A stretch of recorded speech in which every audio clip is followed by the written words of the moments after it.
Okay, a flamed out chef's advice for cooking date night dinner. This could have been Valentine's Day, but that just happened. So I want to start by just saying these are meant to be tips. They're going to get really particular.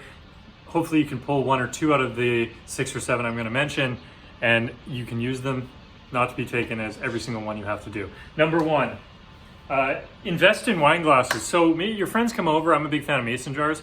Throw mason jars, you can pull them out. They're dirt cheap. They're really hard to break. They're indestructible if you have like 20 people over. But if you're gonna do date night, if you're gonna cook for someone, your partner, you're gonna cook for your wife, your husband, just invest in 2 nice wine glasses. That $14 Malbec tastes like a $40 glass of wine if you have a nice wine glass. Totally worth it. Just invest in 2 good wine glasses. Number 2, cold open. I think this is really important in cooking. Like, take the pressure off when you're cooking dinner for somebody. Just start with cold appetizer. So salad, charcuterie plate, cheese board, any type of cold appetizer. Cooking like this is basically assembly. You're not actually even cooking, and it's very, very hard to screw up. You think about something like wrapping a nice piece of prosciutto around melon, right? Like, it takes no skill. You're not worrying about pans and pots and moving things around. You just start slow, first course, cold open, something cold you can assemble. I love Jamie Oliver has like an amazing list of salads on his website. Do some of those. He's got tons of ones where you just pull some mozzarella over some tomato with a little bit of balsamic or whatever. Figs and prosciutto, they're great. Next one, candles and music. People don't really think sometimes about the vibe, and it's not about being like some, corny romantic, but like candles, a couple candles strewn around like gives a good vibe. It doesn't have to be like a romantic candle in the middle of the table, but throw a couple candles around, especially if you're sitting outside. And good music, like I like Van Morrison. I love live albums when you're doing dinner parties or cooking dinner for somebody, because like it just gives a little bit more ambiance if you get the crowd in there. So something like Van Morrison, he's got a great album, One Night in San Francisco. There's another play is going with like foreign music. So if you can't actually hear the words, it kind of gets a good flow going. So Federico Abuelo, I think, is an Argentinian guy who like has chill beats. You don't really know what he's saying if you don't speak Spanish, but it sets a good vibe. So that's something to consider. Also jazz, that type of thing is cool to throw on in the background.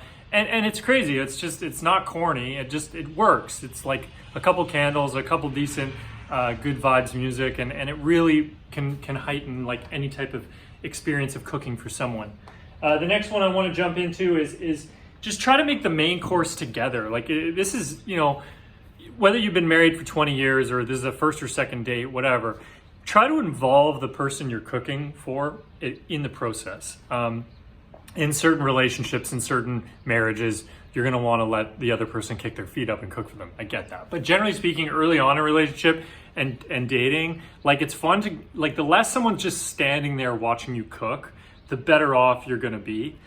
So this is why I love like pizza night and stuff. Like you can go buy some pizza dough, you can go get a bunch of mozzarella, some pepperoni or some sliced meats, some cheese, and you can kind of make your own pizza. Lay out some arugula you can put over, and then you can cook off pizza. Like that's a really fun way to do it, and also involve the person you're cooking for. And if that feels like you aren't really doing anything, you can always make like homemade pesto or homemade tomato sauce just to kind of add more of a homemade vibe to it.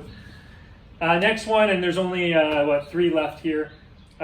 This is a simple one. Let's not do dinner. A lot of times dinner is like too formal. So consider brunch, consider lunch. A lot of times people just want to be taken out for dinner, fine. But consider inviting somebody over for lunch or brunch.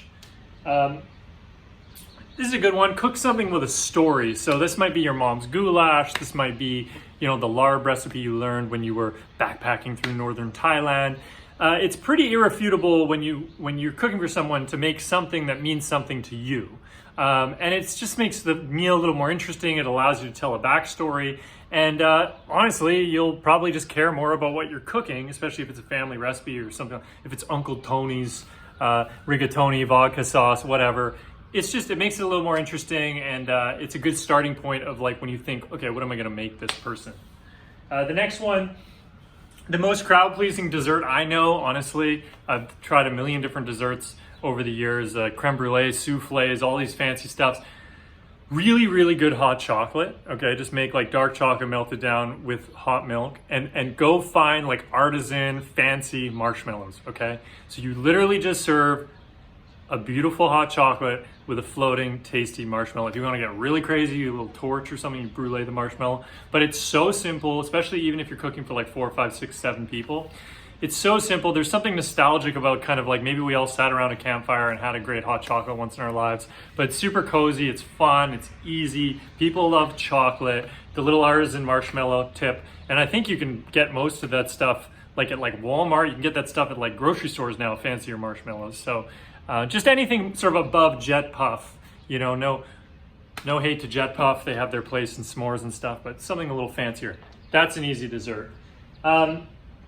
The last one I wanted to jump on here, and this is probably the most important, just don't be afraid to fail. Cooking for people should be endearing. The person who you are cooking for should appreciate it right out the gate. It's never gonna look bad if you try to cook somebody a meal. You can always order in takeout. So just cook for somebody, enjoy it. It'll mean a lot to them. Thank you very much. Hope you learned something.